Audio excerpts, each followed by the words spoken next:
Hi everyone, welcome to our YouTube channel keep it simple. आज के video में हम बात करेंगे इंडसइंड बैंक की, जिनके शेयर में आज भारी गिरावट देखी गई।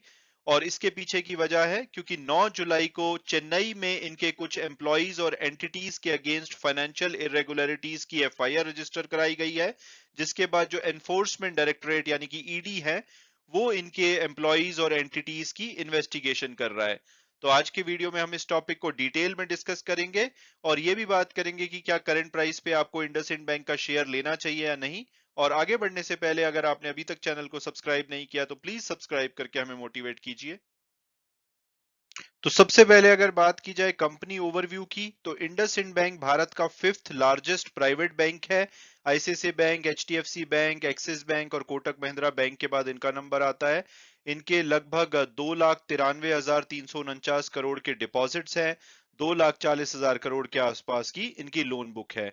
32 मिलियन कस्टमर और 5,876 ब्रांचेस और आउटलेट्स हैं जो कि पूरे देश भर में फैली हुई हैं।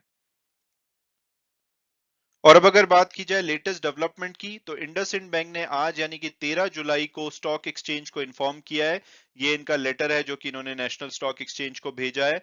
और इसमें इन्होंने बताया कि एनफोर्समेंट डायरेक्टरेट यानी कि ईडी जो है, उन्होंने इनकी कुछ एंटिटीज और जो बैंक के एम्प्लॉइज हैं उनके अगेंस्ट एक इन्वेस्टिगेशन शुरू करी है, कुछ फाइनेंशियल इरेगुलरिटीज को लेकर के। तो ये इन्वेस्टिगेशन सडनली क्यों शुरू की गई है, उसकी वजह है कि 9 जुलाई को एक एफआईआर रजिस्टर्ड की गई थी चेन्नई पुलिस के पास। और उसमें इनके जो एम्प्लॉइज हैं और कुछ एंटिटीज हैं उनके अगेंस्ट कंप्लेंट कराई गई थी, जिसके बाद ईडी ने अपनी इन्वेस्टिगेशन शुरू करी है।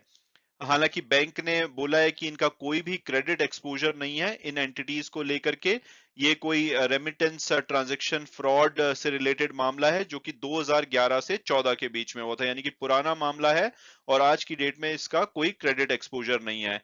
लेकिन जब ये न्यूज पहले बाहर आ रही थी तो इंडसइंड बैंक का शेयर आप देखेंगे कि बहुत ही ज्यादा तेजी से गिरा था। एक बार के लिए ये 6.7% इंट्राडे में डाउन था, 789 रुपए 50 पैसे के आसपास ट्रेड कर रहा था।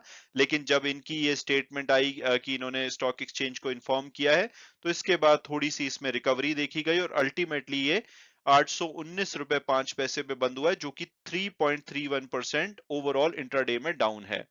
हालांकि बैंक ने साथ साथ में ये भी इन्फॉर्म किया है कि इन्होंने अपनी तरफ से जो ये सस्पिशियस ट्रांजैक्शन रिपोर्ट्स होती है वो भी फाइल करी थी रेगुलेटरी अथॉरिटी के साथ, जो भी रेलेवेंट पीरियड है 2011-14 का, इन एंटिटीज के अगेंस्ट। इसके अलावा इन्होंने बोला है कि इन्होंने पुलिस अथॉरिटीज के साथ भी कंप्लेंट फाइल करी थी 2015 में इन एंटिटीज के अगेंस्ट। और इसके बाद जो आरबीआई ने अपनी स्क्रूटनी में इसको पाया था और 2015 में बैंक के ऊपर पेनल्टी भी लगाई थी, जिसकी की इंफॉर्मेशन जो इंडसइंड बैंक है उन्होंने स्टॉक एक्सचेंज को 28 जुलाई 2016 को दी थी। तो उन्होंने ये बताया कि भाई इस मामले को की जो इन्फॉर्मेशन है इनको पता थी और कुछ एक्शंस इन्होंने अपनी साइड से भी लिए थे, आरबीआई ने इनको पेनलाइज भी किया था। तो ये कोई नया मामला नहीं है। साथ साथ में बैंक ने ये बोला है कि आगे कोई भी लॉ एनफोर्समेंट एजेंसीज को कोई भी कॉपरेशन या असिस्टेंस की जरूरत होगी तो ये पूरी तरह से करेंगे। और अगर उनकी रिपोर्ट में कुछ पाया जाता है कुछ एम्प्लॉइज के अगेंस्ट, तो उन एम्प्लॉइज के अगेंस्ट एक्शन भी लिया जाएगा। हालांकि इन्होंने बोला है कि मोस्टली जो एम्प्लॉइज हैं अब बैंक से सेपरेट हो गए हैं जिनके अगेंस्ट ये इन्वेस्टिगेशन चल रही है। और अब अगर बात की जाए कि क्या करंट प्राइस पे हमें इंडसइंड बैंक का शेयर लेना चाहिए या नहीं, तो सबसे पहले अगर इसकी पास्ट परफॉर्मेंस देखें, पिछले 3 साल में इन्होंने 46% की नेगेटिव रिटर्न दी है, पिछले एक साल में लगभग 22% की नेगेटिव रिटर्न है। और इस साल में भी 1 जनवरी के बाद इनका शेयर लगभग 8% गिर चुका है। हालांकि इस वीक में भी 2% की गिरावट देखी गई है, बट मेजोरिटी गिरावट इसमें आज ही देखी गई है, 3.3% के आसपास की। लेकिन अगर ब्रोकरेज हाउस रिपोर्ट्स को देखा जाए तो जब इनके फोर्थ क्वार्टर के रिजल्ट आए थे तो इसका जो ब्रोकरेज हाउसेस ने टारगेट दिया था वो मिनिमम 1150 से लेकर के मैक्सिमम 1387 के बीच में था।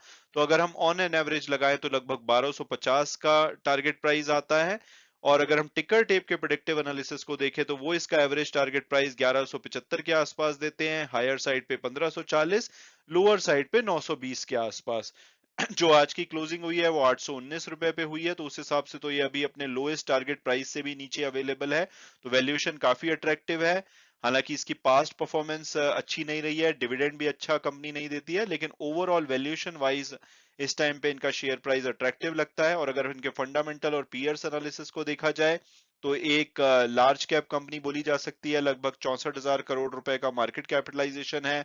पी और पीबी रेशो के हिसाब से ये दूसरे बैंकों के मुकाबले काफी अट्रैक्टिव लगता है।